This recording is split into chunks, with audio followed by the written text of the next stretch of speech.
Itu dahsyatnya kelapa. Maksudnya apa? Racun tikus bisa dikoagulasi, dikumpulkan sama dia, nggak bisa larut dalam airnya. Kekuatan dari air kelapa itu untuk apa ya? Untuk mencegah racun atau mengikat racun. Itu, Pak. Tubuh kita banyak racunnya? Banyak. Kosmetik kita banyak bahan kimia, odol kita macam-macam tiap hari gitu kan. Maka jadwalin tuh makan atau minum air kelapa. Setiap seminggu tuh minimal sekali atau 2 kali lah. Setiap hari, yang kelapa muda atau kelapa tua tergantung usia Anda. Kalau Anda sudah tua, minum yang tua. Beda, ini bukan bercanda, beneran. Karena kelapa tua sama kelapa muda beda kandungan nutriennya. Beda. Jadi kalau orang-orang dengan maaf 50 tahun ke atas gitu kan, dia nggak butuh air kelapa yang detox, dia butuh nutrien-nutrien atau makronutriennya aja, kata guru saya gitu. Karena dia peneliti. Nah, termasuk orang-orang tua kayak begitu, air kelapanya diminum, santannya diminum. Santan itu sehat, asal jangan dipanaskan. Sehat. Maka ada namanya satu resep di daerah di pengobatan Ayurveda.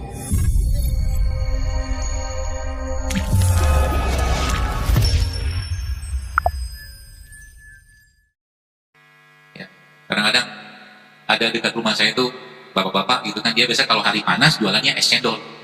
Saya sih nggak makan, saya nggak minum es cendol, nggak itunya saya gitu kan, nggak kesukaannya saya.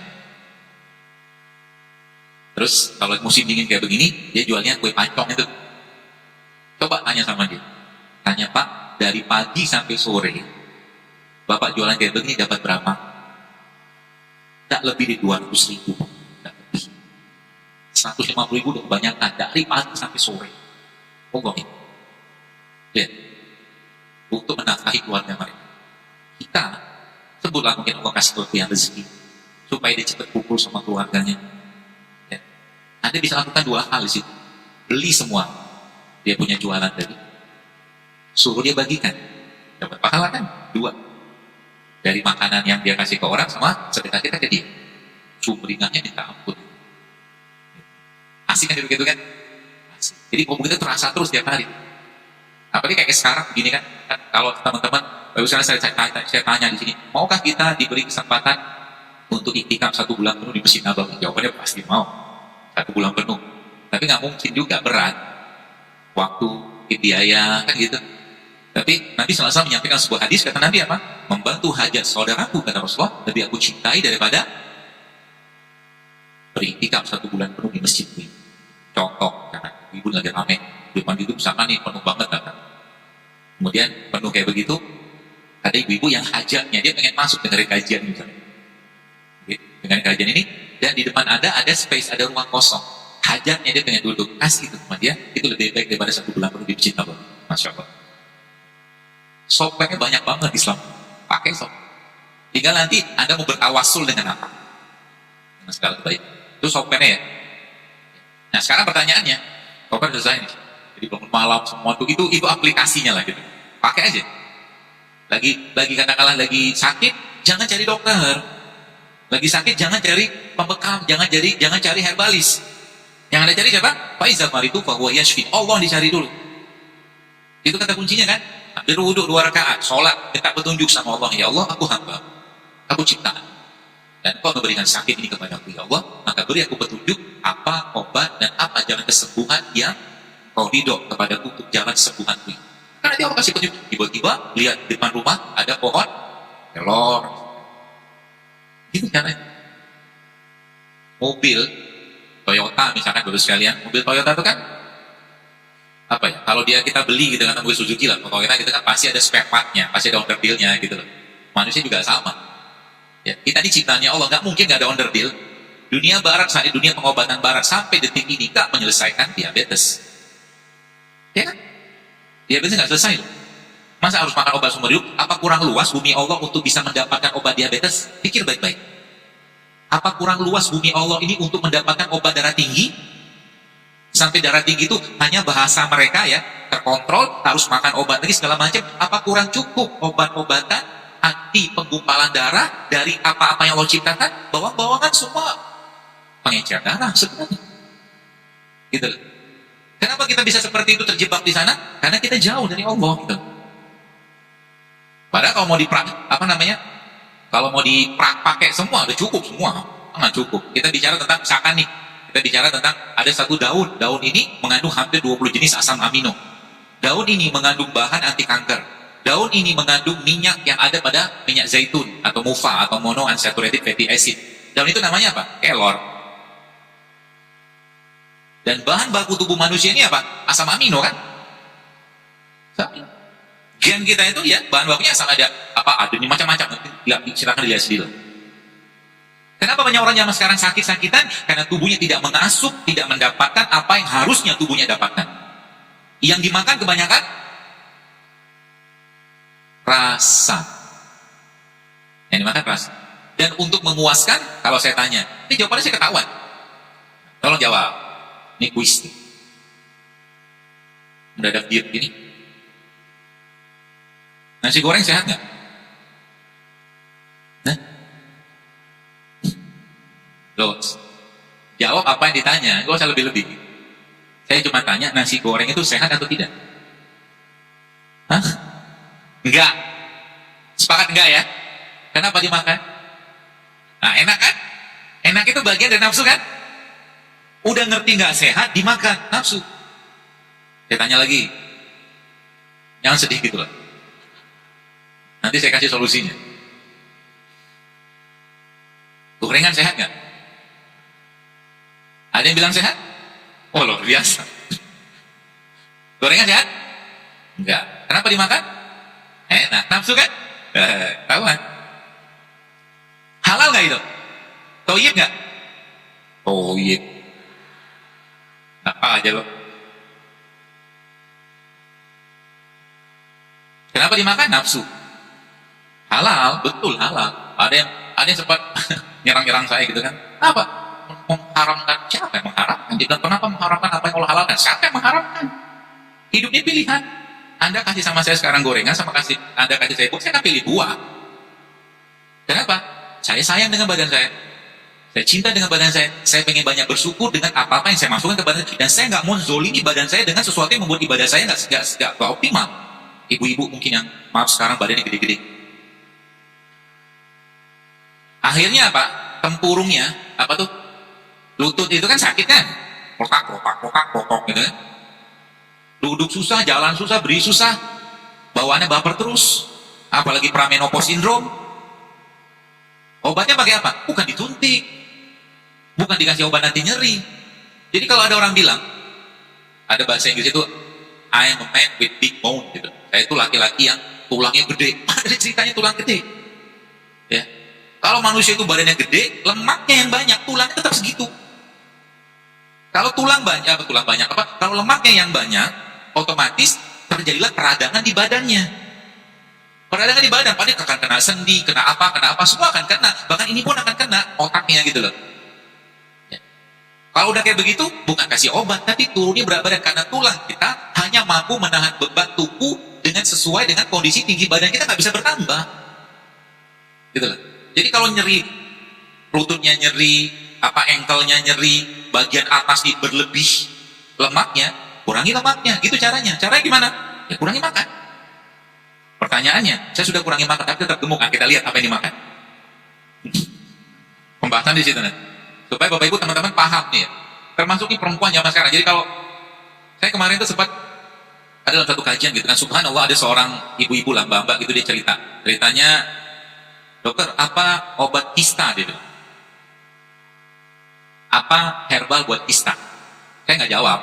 Saya bilang apa? Sebelum saya jawab itu, saya tanya dulu, saya bilang, sebelum kena kista, menstruasi ibu bermasalah nggak? Jawabannya iya. Wanita itu gerbangnya sehat atau tidaknya dia indikatornya dari menstruasi salah satunya yang paling dominan. Kalau mens yang bermasalah sampai ke kanker pun bisa punya peluang kena. Pertanyaannya kenapa mens bermasalah? Kemarin saya sempat nulis di feed ya, di Instagram itu, orang-orang yang hamil. Udah pada baca, ibu-ibu? Bapak-bapak baca? Itu Allahu Akbar, gak nyangka saya sampai 5.000 komen loh itu. Sampai hari 5.300 komen. Dan itu hamil. Bukan ngandalin macam-macam, dan saya gak jual produk apa-apa di situ. Yang saya mau angkat, bahwa kita tuh manusia, ciptaannya Allah, kembalilah kepada Allah. Jangan pikirin penyakitnya, kalau memang wayanya Allah kasih anak, pasti dikasih anak sama Allah gitu, dianugerahin. Tapi kata kuncinya apa? Jangan bikin beban di badan. Rata-rata diminum apa? Kunyit, serai, cengkeh, gitu-gitu doang yang diminum. Hamil coba. Modal ceban juga dapat begitu kan? Coba dia baca, itu yang boleh saya katakan, subhanallah, itu kasus-kasus yang saya share itu kepada seorang teman saya, seorang dokter kandungan, dia bilang, oh Bapak Akbar, dia bilang.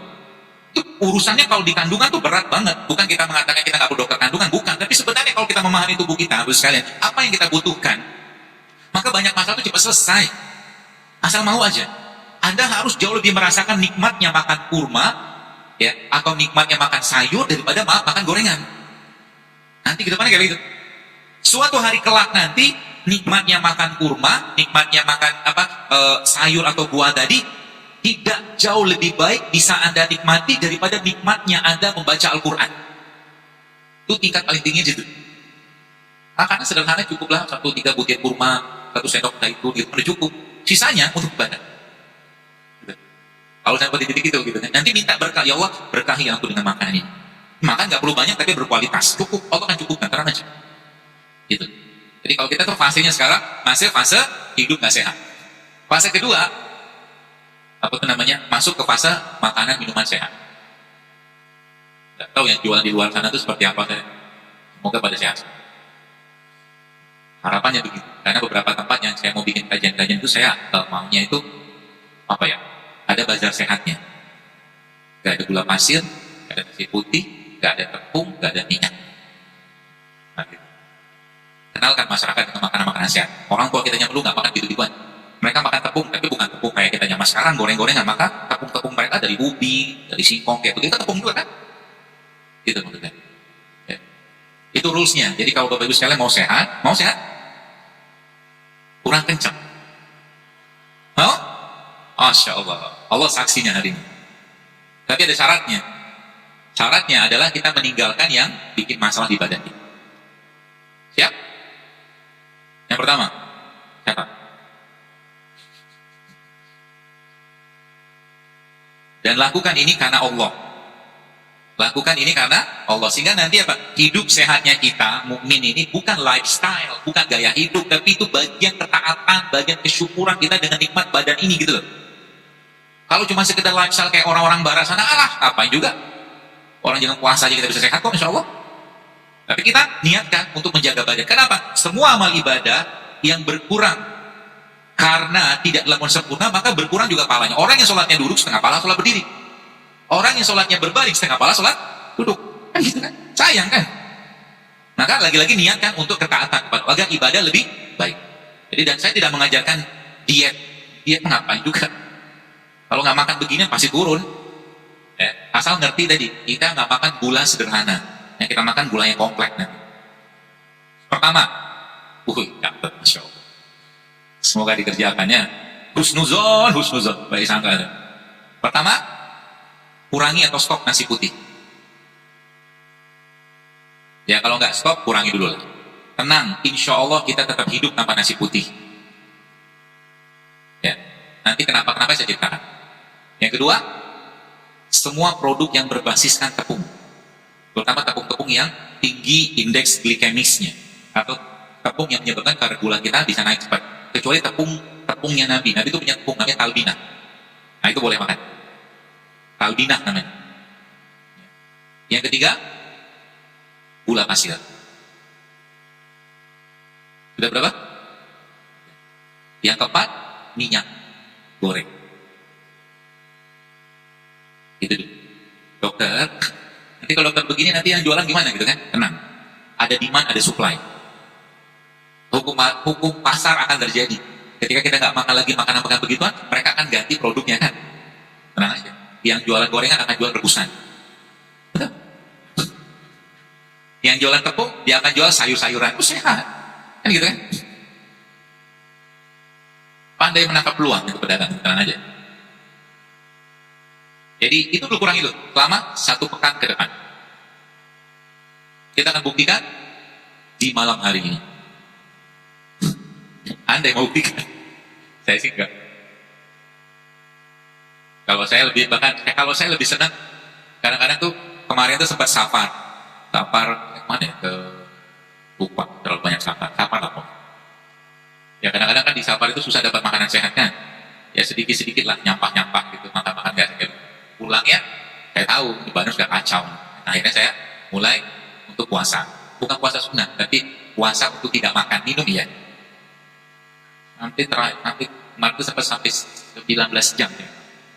Buat saya ya, yang dicobain kalau nggak paham. Kenapa? Ini gula ada 3 komponen. Ada gula, ada glikogen, ada lemak. Ada gula, glikogen, lemak. Catat aja, nggak usah dipahami, nggak usah diingat, sekedar tahu aja. Jadi gula itu transformasinya kalau nggak dipakai di badan jadi glikogen. Kalau nggak dipakai jadi lemak. Jadi gula ujung-ujungnya jadi lemak, paham gitu ya? Nah, gula itu, glikogen ini bapak sekalian, glikogen itu disimpan, ini ilustrasi aja, disimpan di kulkas bahasanya. Glikogen disimpan di kulkas, si lemak disimpan di chiller. Oke? Okay? Glikogen di mana? Kulkas, lemak, chiller. Ada singa. Singa ini biasa kita satu hari kita kasih makan dia 10 kg daging. Lalu singa itu kita nggak kasih 10 kg daging, kita cuma kasih dia ya mungkin 3 kg ya, berarti 2/3 kita cut, kita potong makannya. Lalu singa yang tadi cuma dikasih 3 kg daging tadi, kita lepas ke kerumunan orang.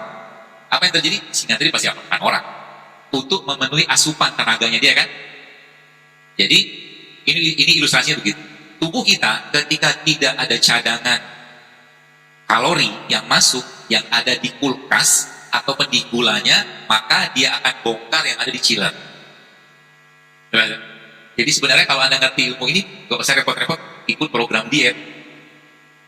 Kita mau mengakses chiller.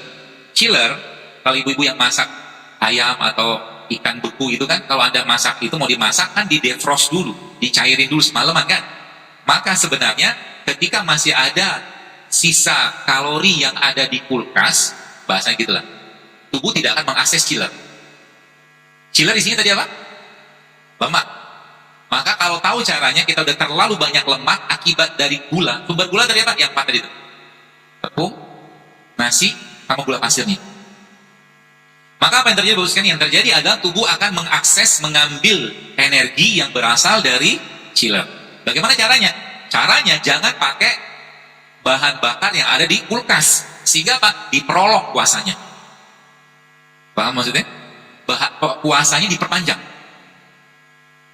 Bukan tidak makan, kita nggak makan, tapi kalau misalkan kayak hari ini misalkan di puasa nih, nanti buka puasa tidak apa-apa, ya, pakai sesuai dengan sunnah Nabi gitu kan, kita berubah pakai kurma, pakai putih, udah makan cukup sebenarnya 3-4 butir, 5 butir.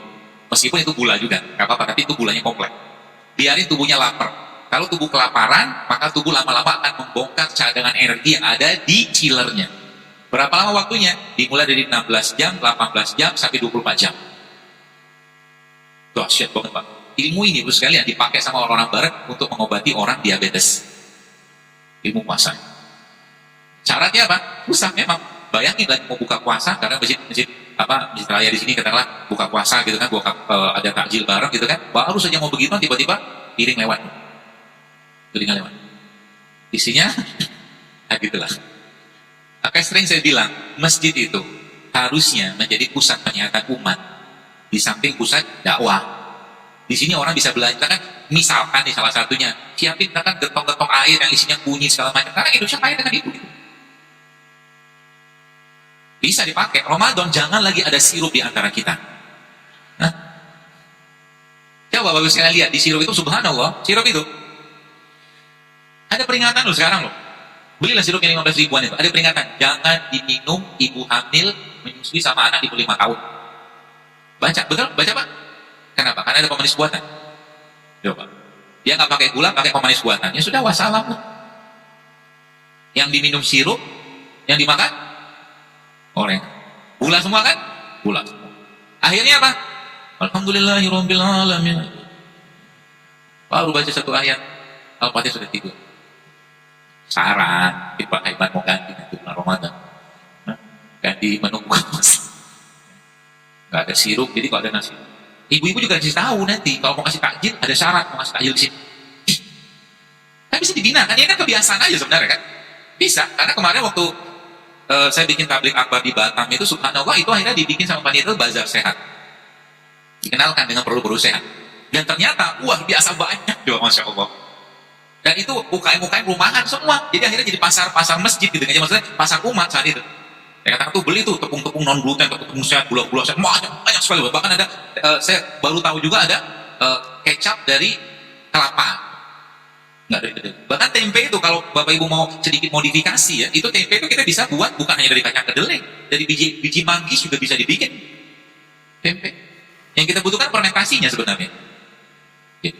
Oke ya. Nah itu tadi 4 yang beberapa tadi di stop, kurangi. Itu sebabnya coba Anda tanya ke orang-orang yang hamil-hamil, coba lihat, mereka semua sudah mulai meninggalkan yang nggak sehat. Kalau bahasa mereka tuh udah nggak nyapa-nyapa lagi lah badannya gitu, makanya nggak sehat. Simple. Kalau itu udah terjadi, maka tubuh mulai nge-reset kayak laptop, dipencet tombol on, mati deh. Pencet lagi, nyala lagi. Begitu. Karena tubuh itu bisa melakukan proses detoksifikasi itu kalau apa? Kalau dia dikasih bahan baku dan bahan bakar yang tepat. Bahan baku pertama apa? Asam amino. Bahan baku pertama, asam amino. Dari mana kita bisa dapatkan asam amino itu? Manusia Allah ciptakan dari apa? Tanah. Dalam surah Al-Mu'minun Allah bilang walaupun khalaqnal insana min sulalatin min tin, kami ciptakan manusia dari tanah. Maka kita butuh semua unsurnya tanah. Kita nggak bisa makan tanah. Maka kita mengambil sarinya tanah. Kita mengambil intinya tanah. Siapa yang bertugas mengambil sari pati intinya tanah? Ada satu makhluk namanya lebah. Lebah itu mengambil madu kan? Madu itu diambil dari mana? Dari puncuknya bunga tadi, dari bunga segala macam, diambil dari akar kan sebenarnya kan? Jadi madu itu sari patinya tanah. Bahasa lainnya madu itu adalah ya komponen asam amino terbaiknya manusia itu ada pada madu. Maka makan madu itu tiap hari. Gitu. Yang pertama asam. Yang kedua apa? Indonesia, negeri tropis. Allah menciptakan di sini satu air yang sangat steril, yang isinya isotonik air tadi. Ya, isotonik itu maksudnya sama tonisitasnya dengan cairan tubuh kita. Ya, dan dia sangat steril. Air itu namanya apa? Air kelapa. Air kelapa itu isinya asam amino juga. Subhanallah kan. Jadi kalau kita udah ngerti Indonesia ini berlimpahnya luar biasa, subhanallah. Saya katakan, kadang-kadang kalau kita yang Bapak Ibu sempat Allah kasih rezeki luar negeri, bingung. Saya tuh pernah ke Jepang, di Jepang tuh punya duit tapi nggak bisa makan. Ini babi, itu babi, semua babi. Ya, bahkan nasi pun mereka pakai mirin. Mirin itu kayak araknya, supaya nasinya pulen. Dikasih mirin coba. Gitu. Akhirnya terpaksa lah waktu kapan hari ke Jepang, beberapa tahun lagi itu kan saya bawa mie, pergi ke restorannya, nggak berani juga pakai piringnya, karena piringnya campur sama babi-babian. Akhirnya saya makan mie tadi pakai gelas angkir. Bagian dari kita menjaga. Ya, seperti itu. Asam amino. Asam amino. Jadi apa tuh namanya? Tubuh kita, tadi saya katakan gen-gen tadi dia butuh asam amino. Ya, maka air kelapa itu menjadi salah satu itunya, apa tuh namanya? Solusinya. Kalau Bapak Ibu punya racun tikus, ya, racun tikus itu katakanlah racun tikus atau racun apalah yang cair ya, lalu Anda masukin ke dalam air kelapa gini kan. Maksud itu gumpal gitu. Itu dahsyatnya kelapa. Maksudnya apa? Racun tikus bisa dikoagulasi, digumpalkan sama dia, nggak bisa larut dalam airnya. Kekuatan dari air kelapa itu untuk apa ya? Untuk mencegah racun atau mengikat racun. Itu tubuh kita banyak racunnya, banyak. Kosmetik kita banyak kimia, odol kita macam-macam tiap hari gitu kan. Maka jadwalin tuh makan atau minum air kelapa. Setiap seminggu tuh minimal sekali atau 2 kali lah. Tiap hari, yang kelapa muda atau kelapa tua, tergantung usia Anda. Kalau Anda sudah tua, minum yang tua. Beda, ini bukan bercanda, beneran. Karena kelapa tua sama kelapa muda, beda kandungan nutriennya. Beda. Jadi kalau orang-orang dengan maaf 50 tahun ke atas gitu kan, dia nggak butuh air kelapa yang detox, dia butuh nutrien-nutrien atau makronutriennya, kata guru saya gitu. Karena dia paling enggak. Nah, termasuk orang-orang tua kayak begitu, air kelapanya diminum, santannya diminum. Santan itu sehat, asal jangan dipanaskan. Sehat. Maka ada namanya satu resep di daerah di pengobatan Ayurveda itu namanya golden turmeric latte. Golden turmeric latte. Santan, kasih jahe, kasih kunyit, kasih kurma. Enak banget. Serius. Dan lemak dia ada lemak yang sangat baik untuk jantung. Jadi nanti kalau ibu-ibu ada misalkan meres santan, nah santannya tadi diproses pakai airnya, jangan pakai air biasa. Paham ya? Jadi meres santan itu pakai airnya. Terus santannya diapain? Jangan digodok, rusak dia. Panasan pada santan kan rusak. Maka Indonesia itu kan punya satu makanan yang santan dipanasi berulang-ulang tuh. Ada daging kasih santan, panas. Namanya apa? Bukan, Pak. Bukan. Namanya rendang kan? Siapa pemakan rendang silakan. Ya. Rendang itu diakui sama CNN apa kalau nggak salah sebagai makanan paling enak di dunia coba Mas. Emang enak sih. Kenapa enak? Karena santan dipanasi berulang-ulang. Semua dipanasi berulang-ulang pasti enak. Coba Anda bikin sambal pakai minyak jelantah. Enak kan? Padahal kalau saya punya sambal sendiri, bawang putih, kasih cabai rawit, kasih kurma, kasih garam. Masya Allah, enak. Sambal kurma bahasanya. Karena saya nggak pakai gula kan, pemanis kita itu kurma. Nanti cobain ya.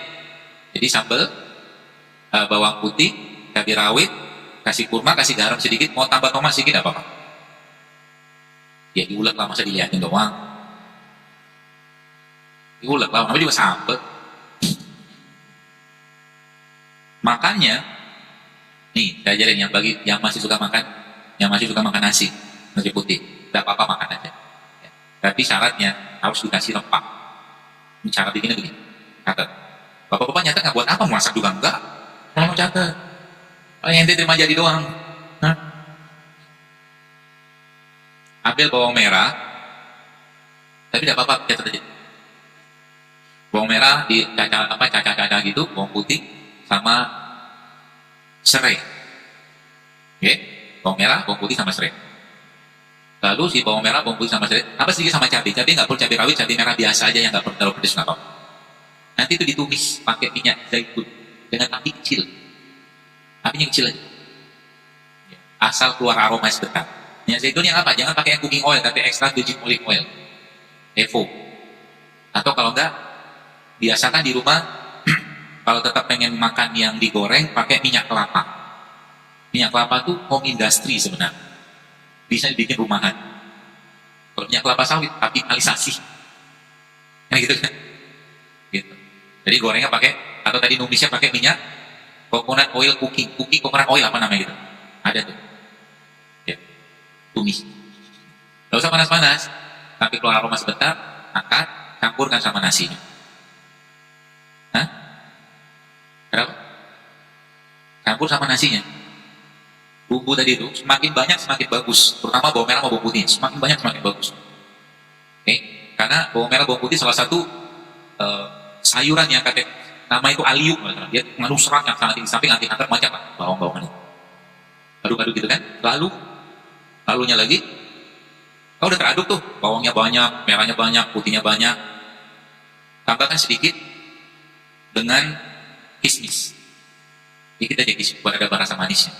Lalu tempe itu sehat, asal jangan digoreng. Ya, mulai sekarang kalau makan tempe, sebenarnya tempe itu nggak mentah, karena kedelainya udah direbus, ya kan? Ya, dia tempe udah matang, kedelai udah matang. Cuman bahasa kita mentah itu karena nggak digoreng aja. Ya. Nanti tempenya tadi sama sambal tadi ada penyet. Kebayang?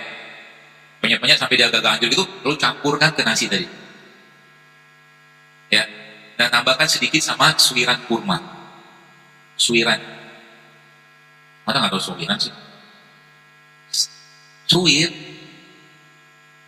Suwirno Pak, Suwirno. Bapak nggak paham, ibu paham. Makan soto ada ayamnya, itu suiran ayam. Ini suiran kurma. Aduk, makan, enak. Itu nasi yang insya Allah penuh dengan enzim, penuh dengan vitamin, penuh dengan mineral, ada asam aminonya juga. Sehat. Jangan usah banyak-banyak makannya, kecuali ada pakainya beras merah, coklat, atau hitam. Itu lebih baik, sebab Bapak masih tinggi seratnya. Ya. Kalau beras putih, saran saya atau nasi putih jangan banyak-banyak. Jadi kalau tetap pengen makan nasi putih, saya sih tidak bisa melarang. Tapi kalau tetap ya nggak apa-apa, mungkin sesendok 2 sendok aja. Nanti lihat, Anda akan mulai percaya kata-kata saya. Ini nih udah ribuan orang ngerjain dan dibilang ngantuknya hilang, bapernya hilang loh. Benar-benar hilang. Zaman sekarang karena makanan yang dimakan sudah tidak banyak lagi enzim, mereka baperan. Gak ada enzim itu tuh apa tuh namanya membuat tubuh tuh akhirnya kerja keras mengolah makanan tadi. Gitu. Banyak. Tanda-tanda orang baper tuh apa? Mudah banget left groove. Lihat grup WA gitu, ngomong sedikit keluar, ngomong sedikit keluar. Kalau begitu sarankan tinggal di hutan saja. Gitu ya. Itu bisa dipakai. Jadi kalau mentok-mentoknya kalau saya dokter makan nasi putih gak? Jarang. Tapi kalau makan biasa saya kasih sambal supaya ada enzim itu. Karena kita butuh karbo, tetap kita butuh karbo. Saya bukan pengaruh diet keto. Kalau keto kan nggak makan. Wah, kita harus makan karbo. Untuk apa lo ciptakan sayur buah gitu kan? Kita harus makan. Saya bukan vegetarian, saya makan daging. Tapi kalau makan daging harus nanti rulesnya dulu. Ya, minimal ada 2-3 porsi sayur atau buah yang kita makan sebelum Anda makan. Sebelum Anda makan daging kan, daging gampang dicerna. Apalagi misalkan yang suka makan sate kambing nih. Sebelum makan sate kambing, supaya gampang dicerna kambingnya, minta 2 porsi bawang sama cabai. Makan. Nanti kambingnya gampang dicerna. Dan kambing itu hewan yang sangat baik, jangan dikambing-hitamkan. Ya, masalah di kambing itu kan bukan masalah di dagingnya kan. Justru malah masalah karena pengolahannya, garamnya segala macam. Jadi kambing baik-baik saja. Gitu. Nah, jadi nanti ada tadi kan sama yang pertama, yang kedua apa tadi? Yang kedua probiotik. Jadi kan cara kita memperbaiki badan kita. Nanti Bapak Ibu bisa praktekkan setiap hari. Ya. Dan saya tidak akan bahas penyakit saat ini karena ini kalau ini kita kerjakan penyakit akan datang dengan sendiri.